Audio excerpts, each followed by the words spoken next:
Bonjour, bonjour à toutes et à tous. C'est parti pour la Billabong Pro Tahiti 2017. La cérémonie d'ouverture vient juste de s'achever. Mais tout de suite, place au trial. Sereva!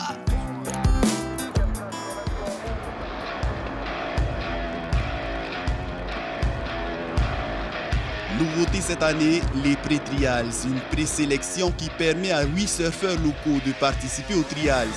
Ce sont donc 18 surfeurs polynésiens et 14 surfeurs internationaux qui vont se disputer les 2 wildcards mis en jeu. Parmi eux, le jeune espoir Kaoli Vast en tête du classement junior européen. Mais celui-ci ne passe pas le premier tour.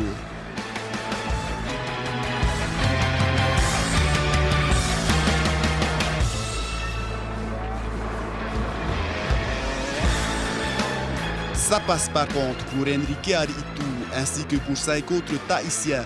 Mais à l'issue du deuxième round, il ne restera que 2 représentants du Fénois, Taumata Puhetini et Lorenzo Avenenti. Lorenzo sera finalement sorti en quart de finale par Nathan Edge. Taumata Puhetini s'en sort mieux. Il vient à bout de l'Australien Anthony Walsh et se qualifie pour les demi-finales où il sera opposé à Nathan Edge, le tombeur de Lorenzo Avenenti.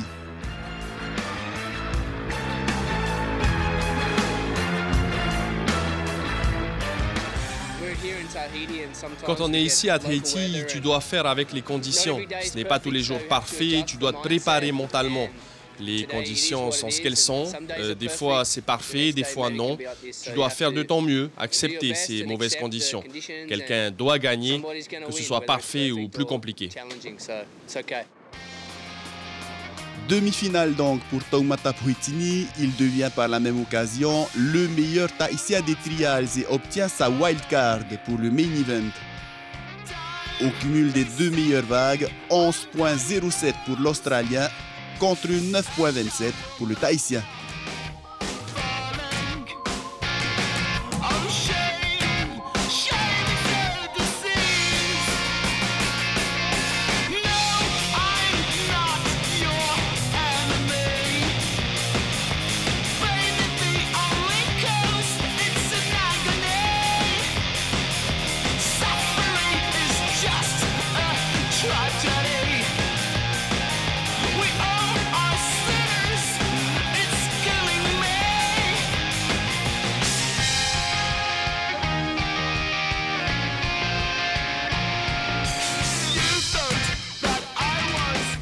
En finale, les choses se corsent pour Nathan Edge. Il est opposé à l'Espagnol Aritz Aramburu et c'est ce dernier en lycra bleu qui remporte ses trials. Il devance Nathan Edge de 10 centièmes seulement.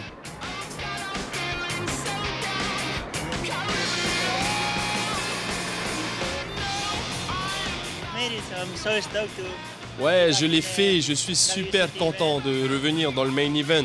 Merci à Billabong et à la Fédération tahitienne de surf de m'avoir invité ici au trial. C'est une grande satisfaction pour moi. J'ai du mal à y croire. Je suis très content.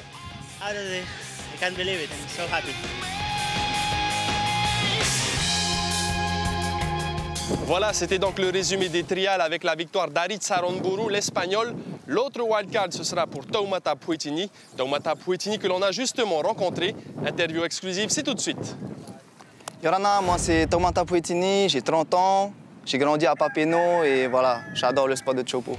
Taumata Puhetini participe à la Billabong Pro pour la 4e fois. Et pour Polynésie Première, il a bien voulu revenir sur son parcours à Te Ahupo et parler de son état d'esprit. Ma première victoire, ça a été en 2010. Ça a été une finale 100% tahitienne contre le Tamaroa. C'était ma première finale. J'étais assez jeune et dans le main event, ça n'a pas été évident. Je crois que j'étais un peu sous pression. Ensuite, j'ai réussi à me qualifier encore en 2014, 2015. Et ces 2 années-là, en 2014, j'étais blessé au genou et on a dû faire une incision. Donc du coup, c'était pas évident dans le main event aussi. Et pareil, en 2015, j'avais une grosse entorse à la cheville.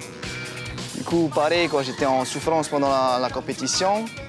Et cette année, ça va mieux. Bon, à part la petite entorse au doigt, sinon ça va, rien de grave.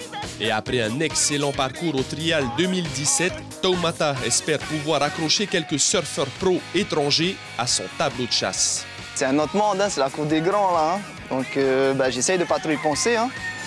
Et après, je vais essayer de surfer comme d'habitude. C'est sûr que c'est pas du free surf. Hein. Eux, on sent qu'ils ont l'expérience. Ils ont des coachs par derrière, ils savent gérer la série. Donc pour l'instant, j'essaie de pas trop y penser. J'ai pas trop envie de stresser non plus. Mais je sais qu'ils seront forts là-dessus. Hein. C'est des professionnels, c'est leur travail. Je vais essayer de gérer la série et de faire en sorte de scorer sur les premières vagues. Sur les vagues tubulaires de Have-Ay, justement, Toumata s'élance désormais avec un casque, car il sait très bien qu'une grosse chute sur le récif peut coûter très cher. Je crois que c'était en 2014 quand j'ai tapé le récif avec la tête, donc ouais, ça m'a fait réfléchir. Et comme en étant à Hawaï, j'ai eu un casque, on m'a offert un casque.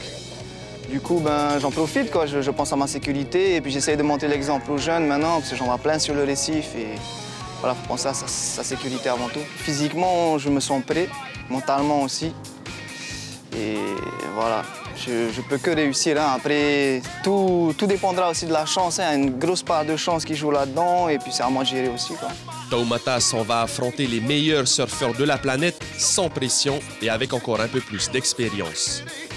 Et oui les amis, les trials, c'était juste la petite mise en bouche car aujourd'hui, ce vendredi, la WSL a décidé de lancer le main event. On voit tout de suite ce qu'ont fait nos Tahitiens. Let's go! C'est avec une détermination sans faille et une extrême concentration que Toumata Puetini se prépare à affronter deux gros clients, le Brésilien Wigoli Dantas, actuel 25e mondial, et l'Australien Matt Wilkinson, leader du classement mondial. Pour l'instant, assez confiant, j'ai envie de farer, j'espère qu'il y aura des bons tubes et tout, je vais essayer de scorer, quoi. Là, deux gros clients quand même face à toi. Ouais, c'est sûr, hein, c'est des professionnels, donc faut se méfier quand même. Hein. Et voilà, après c'est la nature qui choisira. L'actuel numéro 1 mondial, Matt Wilkinson, prend rapidement les commandes de la série grâce à cette vague notée 5,73. Toumata Puetini assure un 4,90 après avoir trouvé un tube sur une vague moyenne. Le Brésilien Wigoli Dantas prendra la meilleure vague du hit, mais ce sera insuffisant pour se qualifier directement pour le 3e tour. À quelques secondes de la fin, Toumata Puetini aurait même pu prendre la première place, mais cette vague a été notée 2,23 alors qu'il avait besoin d'un 2,44. Direction le 3e tour donc pour l'Australien Matt Wilkinson. J'ai essayé d'attendre et de voir si je pouvais scorer plus gros, quoi, pour prendre de l'avance. Finalement, il restait qu'une minute. Je me suis dit, bon, il faut que je prenne une petite. J'ai essayé d'enchaîner jusque sur le riff. J'ai fait une dernière manœuvre sur le récif. J'ai cru que ça allait donner la note et finalement, non. Malheureusement pour Toumata Puetini, le 2e tour ne sera pas bien meilleur dans des conditions toujours aussi difficiles, qui plus est face à l'actuel numéro 3 mondial, le Sud-Africain Jordy Smith.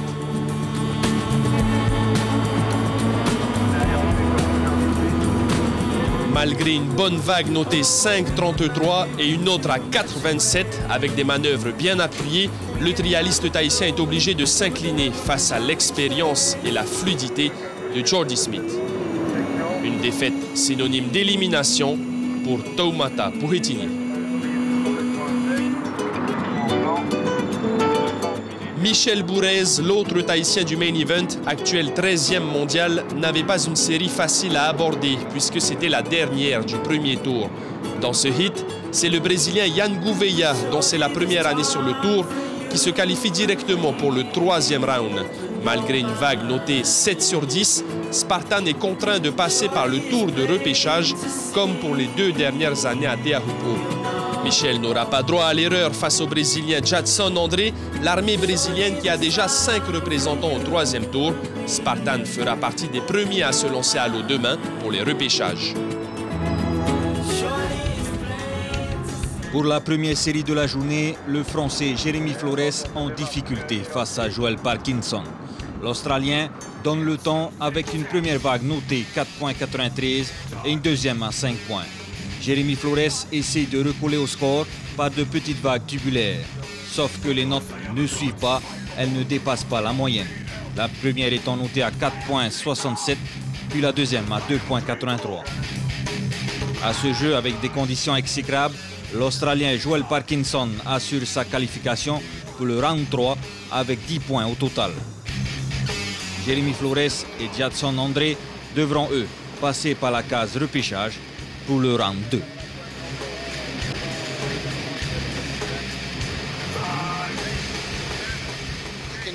Les conditions étaient difficiles aujourd'hui à Tehupo. Les swells n'étaient pas au rendez-vous. On espère dans les jours suivants avoir de belles vagues, et surtout pour les finales. Pour le deuxième Français en course, Johan Duru, le scénario est différent.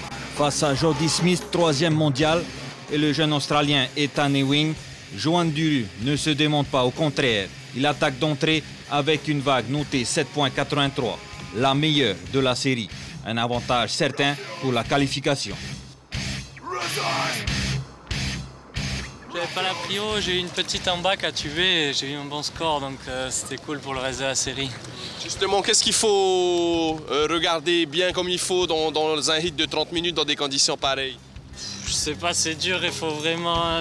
Il y a un peu de chance, je pense, parce que c'est vraiment dur. Des fois, il y a le vent, des fois, ça devient glacé, donc s'il y a la bonne qui arrive, il y a moyen de faire un tube.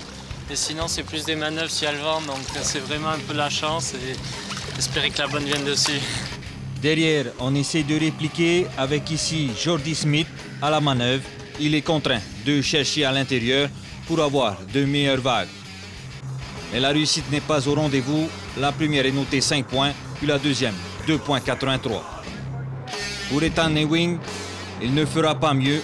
5 points, 2,17 au final. Repêchage donc pour ces deux surfeurs. La star de la journée, c'est lui, le champion du monde 2016, le Hawaïen John Florence. Talentueux, il éclabousse la série avec seulement 2 vagues pour un total de 14,90. J'ai pu trouver de beaux tubes dans la série, les bonnes vagues au bon moment, mais ce n'était pas évident. Ton premier titre peut-être ici à Tehupo? J'espère avec de bonnes conditions et surtout des vagues. Qualification directe donc pour John Florence pour le 3e tour. Pour Aritz Aramburu par contre, vainqueur des trials, il faudra passer au repêchage. J'espérais de meilleures vagues durant toute la série, mais elles tardaient à arriver. Du coup, j'ai essayé de me débrouiller avec celles qui venaient, mais bon, ce n'était pas suffisant. Et oui les gars, malheureusement c'est déjà la fin de cette première page spéciale. Il n'y a plus qu'un seul Tahitien, Michel Bourez. Rendez-vous demain dans des conditions beaucoup plus fat. Et bien sûr c'est en direct sur la première. Let's go Tika! Woo!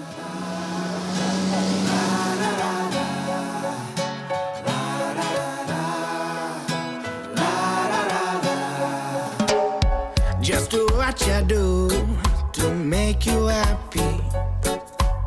Cause that's all that matters in the end. So don't focus on them bad and negatives now. No, cause that's the only promise thing, my friend.